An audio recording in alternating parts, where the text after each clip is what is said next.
walk out secara bersama-sama. Tokoh spektakuler kita yang sangat populer di antara politisi DPRD Provinsi Jawa Barat, Bapak Ono Surono. Saya sudah tahu Pak Ono kontrak-kontrak medianya sudah banyak nanti ke depan. Dan saya mengucapkan terima kasih atas berbagai otokritik yang dilakukan, baik secara langsung maupun lewat media, baik media massa maupun media elektronik. Dan itu menunjukkan bahwa di Provinsi Jawa Barat ada terjadi dinamika politik yang luar biasa. Semua orang memiliki concern pada hal yang menjadi tujuan kita, mewujudkan Jawa Barat istimewa dengan berbagai cara. Tugas DPR adalah bicara, itulah tugas DPR. Jadi kalau tidak bicara, mungkin DPRD dianggap tidak ada. Saya ucapkan terima kasih atas otokritiknya. Tetapi yakinlah bahwa apa yang kami lakukan selama ini, langkah-langkah yang seringkali kontroversi, langkah-langkah yang seringkali dianggap one man show, langkah-langkah yang seringkali dianggap terlalu sendiri dan terlalu konten, sesungguhnya adalah langkah-langkah menyelesaikan ini semua. Saya berikan contoh. Kalau saya melakukan operasi terhadap penutupan galian C, penutupan areal-areal pelanggaran terhadap lingkungan, kalau saya mengkoordinasikan terlebih dahulu dengan jajaran saya, bisa jadi operasi saya gagal. Kenapa? Karena begitu rapat, besoknya penambangnya sudah tahu apa yang akan kami lakukan. Sehingga kejutan-kejutan itu dilakukan untuk memberikan efek kejut. Dari efek kejut itu melahirkan viral. Dari viral itu melahirkan atensi. Yang pada akhirnya hari ini Jawa Barat, seluruh penambangan liar bisa diselesaikan secara hukum. Dan Kapolda memberi atensi yang sangat tinggi. Hari ini Jaksa Agung memberikan perintah kepada Kejaksaan Tinggi untuk melakukan proses pidana bagi siapapun yang melakukan pelanggaran lingkungan dan memberikan kerugian bagi kepentingan masyarakat. Yang kedua, saya sampaikan juga mengenai bagaimana melakukan penanganan terhadap berbagai problem lingkungan yang terjadi, nilai tukar petani yang menurun, kemudian musibah bencana alam yang tidak berhenti. Perlu kami sampaikan bahwa Gubernur Jawa Barat sudah mengeluarkan peraturan gubernur yang melarang alih fungsi lahan, yaitu larangan alih fungsi hutan, larangan alih fungsi areal perkebunan, larangan alih fungsi sumber-sumber pengairan, larangan air fungsi daerah airan sungai, dan larangan alih fungsi pesawahan. Yang itu harus segera ditindaklanjuti oleh kabupaten kota dengan melakukan evaluasi tata ruang secara menyeluruh. Karena inilah jalan yang terbaik apabila kita ingin melakukan perubahan lingkungan di Jawa Barat. Kemudian, masih bicara kemiskinan hubungannya dengan pendidikan. Saya sampaikan bahwa problem kita saat ini, saat pemerintah menggratiskan sekolah sampai SMA, swasta masih bayar, maka gratis itu tidak punya makna. Saya tadi di jalan itu bertemu dengan orangnya menangis di depan saya karena seragamnya tidak bisa terbayar. Saya katakan harga seragam berapa? 1,5 juta. Saya balik, jajan anak ibu berapa? Sehari 20.000. Apa sih yang terjadi? Yang harus diperbaiki bukan hanya pemerintah, tetapi juga masyarakat harus diperbaiki. Apa yang harus diperbaiki? Ke sekolahnya harus selalu gratis, tapi biaya konsumsi anaknya selalu diikuti. Apa artinya gratis? Kalau bekal ke sekolah 50.000 per hari. Negara mengeluarkan biaya, tapi orang tua mengeluarkan biaya. Maka kami sudah mengeluarkan surat edaran. Yang surat edaran itu sesungguhnya sebagai upaya sistematik dan menyeluruh sampai tingkat pendidikan dasar, walaupun itu bukan kewenangan gubernur. Tetapi dari sisi surat edaran gubernur bisa dijadikan landasan bagi para bupati dan wali kota membuat surat edaran yang sama. Apa sesungguhnya yang menjadi alam pikiran saya? Alam pikiran saya, kemiskinan terjadi bukan hanya pada persoalan menurunnya pendapatan, tetapi kemiskinan terjadi yang paling besar adalah karena meningkatnya biaya hidup. Biaya hidup yang tinggi misalnya di sekolah, biaya studi tour, biaya perpisahan, biaya outing kelas, dan berbagai biaya wisudaan, itu adalah biaya yang tinggi dalam pendidikan. Untuk itu, apa yang dilakukan oleh orang tua ketika membelanjakan untuk kepentingan itu? Mereka pinjam bank emok, mereka pinjam bank keliling, mereka pinjam bank pinjol, mereka pinjam NBK, dan mereka pinjam bank Pancasila. Menghentikan ini sesungguhnya, saya lagi menghentikan mereka tradisi meminjam uang dalam keadaan terdesak pada para rentenir. Dan ini strategi untuk menurunkan kemiskinan. Kemudian yang berikutnya adalah perhatian ketika rakyat sakit. Maka pemerintah harus cepat hadir menangani. Kenapa? Karena orang bisa jatuh miskin ke dalam jurang yang lebih dalam. Manakala dia sakit tidak ada yang mengobati, BPJS-nya tidak mampu mengcover, biaya untuk ngontrak selama dirawat di Hasan Sadikin tidak punya, biaya untuk makan untuk keseharian tidak ada, sedangkan tulang punggungnya berhenti karena sakit. Ini juga menyebabkan kemiskinan. Kemudian yang berikutnya, kemiskinan terjadi karena rusaknya sumber daya alam, air yang hilang, sumber penghidupan yang hilang, sumber energi yang hilang, sumber protein yang hilang, sumber kalori yang hilang di lingkungan berupa kerusakan lingkungan, itu akan melahirkan kemiskinan. Maka alam yang tertata sesungguhnya adalah bagian dari upaya untuk menjaga kemiskinan.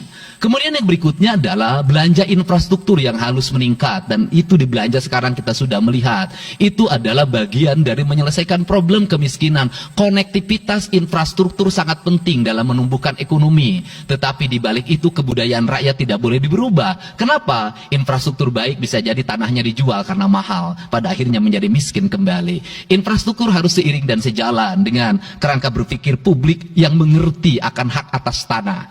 Kemudian yang berikutnya adalah pengendalian penduduk. Booming penduduk di Jawa Barat relatif besar. Untuk itu harus dibuat berbagai upaya untuk menyelesaikan problem kependudukan. Saya berkali-kali bercerita bagaimana di Majalengka saya bertemu dengan sebuah keluarga yang tinggal di kontrakan, yang ayah dan ibunya tidur ketika jam 11 siang, dan anak-anaknya berjualan di alun-alun. Jumlah anaknya 11, dan ketika saya berkunjung ke tempat kontrakannya sudah hamil lagi yang ke-12. Ini problem. Dan itu saya kemudian di Cirebon, saya berkunjung pada sebuah rumah yang listriknya baru dinyalakan lewat program Provinsi Jawa Barat. Rumahnya itu ternyata anaknya sudah 4. Padahal dia baru saja menyelesaikan rumah dari pinjaman senilai 25 juta. Dan itu pun belum selesai, dan rumahnya 1 kamar. Ketika keluar dari rumah itu, saya bertemu dengan seorang bapak yang meminta kepada saya untuk ber-KB. Anaknya sudah 7. Dia tak mau lagi untuk anak yang ke-8. Saya katakan bahwa jumlah anak sangat identik dengan problem kemiskinan. Betul, kemiskinan tidak akan bisa diselesaikan dengan hanya mengatur kelahiran, tetapi setidaknya pengaturan kelahiran adalah bagian dari untuk menekan angka kemiskinan. Dan yang terakhir adalah dari seluruh rangkaian ini adalah belanja pemerintah harus menjadi stimulus bagi kepentingan masyarakat. Maka jumlah-jumlah proyek harus terus segera digulirkan, digelontorkan menjadi kegiatan publik, sehingga banyak orang yang kuli, banyak orang yang nyapu, banyak toko-toko yang buka, semen terjual, besi terbeli, dan kemudian regulasi ekonomi berjalan. Warung-warung bisa menjadi tempat para kuli siang hari makan siang. Dan ini adalah bagian dari strategi stimulus ekonomi yang digulirkan oleh pemerintah. Itu memiliki sumbangsi terhadap 12% pertumbuhan. Dan yang terakhir adalah investasi. Investasi itu modalnya ada 3. Yang pertama adalah konektivitas infrastruktur, ketersediaan jaringan air bersih. Kita jujur hari ini saya sampaikan ke DPRD, banyak perusahaan-perusahaan yang masih menggunakan air bawah tanah tapi tidak berizin. Bayar pajak tidak, jalan terus. Karena kalau dihentikan mereka pabriknya berhenti. Setelah itu apa? Mereka menjadi objek pemerasan beberapa pihak dalam setiap bulan karena dianggap melanggar perda. Tetapi kalau juga mereka dihentikan, maka pabrik itu berhenti. Dilema itu harus segera diselesaikan. Caranya bagaimana? Caranya adalah pemerintah provinsi melalui Bapeda hari ini harus segera merancang daerah-daerah yang menjadi kawasan industri, harus dibangun fasilitas infrastruktur jaringan air bersih dalam bentuk investasi pemerintah, sehingga nanti dikoreksikan dengan PAM-PAM atau PDAM di setiap kabupaten kota secara terkoneksi. Dan ini jalan bagi kita menyelamatkan lingkungan dan menorong pertumbuhan PDAM di setiap kabupaten kota. Karena apa? Karena angka pembayaran yang dilakukan oleh industri jauh lebih baik dibanding angka rumah tangga dan angka-angka layanan sosial lainnya. Itu yang pertama. Yang kedua adalah tumbuhnya iklim investasi di mana masyarakat merasa nyaman. Investor merasa nyaman ketika perizinannya cepat. Saya memberitahukan ya bahwa di Indramayu ada pabrik sepatu yang selama 2 tahun tidak mau buka hanya karena perizinan lingkungan hidupnya belum kelar. Saya ngambil langkah pasang badan, lakukan pembangunan karena itu menyerap 8.000 tenaga kerja. Kemudian di Cirebon juga seperti itu, banyak perizinan yang menggantung bertahun-tahun. Hari ini saya janjikan dalam 1 bulan ini seluruh perizinan di Jawa Barat tuntas dan selesai. Dan saya meminta kepala BPM TSP menjadi VR pemerintah Provinsi Jawa Barat untuk senantiasa tiap hari melihat data dan dokumen di setiap kabupaten kota, mana yang terlambat, mana yang mengalami hambatan. Kemudian yang berikutnya adalah kenyamanan dalam berusaha. Kenyamanan dalam berusaha adalah keterangan para investor dan lingkungan masyarakat terhadap berbagai aksi gangguan dari orang yang mengatasnamakan diri preman. Untuk itu hari ini kita cukup bersyukur di Jawa Barat, peristiwa ini sudah hampir tidak ada. Kapolda kalau dengar ada preman hari ini turun, termasuk ke Garut, dengar ada preman Kapolda turun. Ini semua stakeholder sudah bergerak dengan baik, layanan investasi sudah berjalan dengan baik. Tinggal satu lagi hambatan investasi adalah masyarakat menaikkan harga tanahnya luar biasa. Kasus BYD, kenapa mengalami hambatan sekitar 20 hektar masih belum terbebaskan? Karena rakyatnya hari ini meminta 3 juta rupiah per meter. Padahal di situ dulu 150.000, itu pun jarang yang beli. Ini problem kita. Apa peran gubernur saya sampaikan? Peran gubernur bukan hanya mendorong bagaimana investasi berjalan melalui mekanisme administratif. Saya sampai turun untuk mijitin orang yang jual agar mau jual. Dan sudah ada beberapa yang berhasil saya rayu, saya dekati dengan harga. Itu pun tidak terlalu rendah, harganya 1,1 juta. Itu sudah paling murah. Ini yang terjadi di Jawa Barat hari ini. Tidak mudah mengelola sebuah wilayah yang begitu luas. Tidak mudah mengelola sebuah daerah yang kabupaten kotanya sudah otonom. Diperlukan pendekatan-pendekatan seorang ayah pada anak-anaknya. Sehingga hari ini saya di Provinsi Jawa Barat, saya tidak memposisikan gubernur. Saya kadang memposisikan menjadi ketua RT. Saya kadang memposisikan menjadi ketua RW. Saya kadang memposisikan menjadi kepala desa. Kenapa? Karena warga ini perlu disentuh dengan pendekatan pendekatan emosional yang kebapaan, bukan pendekatan struktural. Untuk itu saya yakin bahwa forum ini adalah forum kebahagiaan bagi kita semua. Kita sudah bisa menyelesaikan 2 agenda besar. Semoga ini menjadi kado terindah bagi masyarakat Jawa Barat. Insya Allah kami akan menjalankan pemerintahan dengan baik. Apa yang kami susun, apa yang kami rancang, dan apa yang kami kerjakan adalah semuanya kami dedikasikan untuk kepentingan masyarakat Jawa Barat. Yang terakhir kami sampaikan juga bahwa kami kemarin sudah melepas 273 anak-anak yang mengikuti pendidikan di Dodik Rindam 3 Siliwangi. Hasilnya bisa dilihat secara terbuka di berbagai tayangan.